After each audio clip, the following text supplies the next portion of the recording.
10 ఏళ్ల పాటు ఆనాడు ఇన్ఫర్మేషన్ టెక్నాలజీ రంగంలో అద్భుతమైన ప్రగతిని మనం సాధించడం జరిగింది.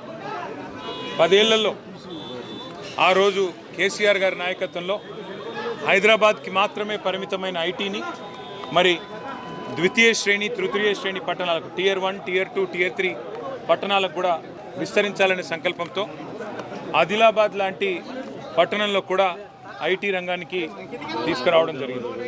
ఇక్కడ ఇవాళ మీరు చూస్తున్న ఈ 5 ఎకరాల సువిశాల ప్రాంగణంలోని ఐటీ హబ్ ఏదైతే ఉందో ఇది ఆనాడు కేసీఆర్ గారి నాయకత్వంలో ఏర్పాటు చేయడం జరిగింది.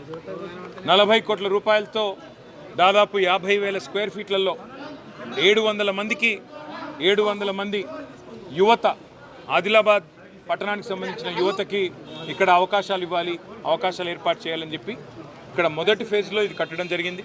తర్వాత ఆ రోజు జోగు రామన్న గారి నాయకత్వంలో వారి ఆలోచన మేరకు వారి విజ్ఞప్తి మేరకు పెద్దలు కేసీఆర్ గారు మరి ఈ 5 ఎకరాల సువిశాల ప్రాంగణంలో మొదటి ఫేజ్గా ఈ 40 కోట్ల రూపాయలతో ఈ భవనాన్ని ఆ రోజు శంకుస్థాపన చేసి నిర్మించడం జరిగింది.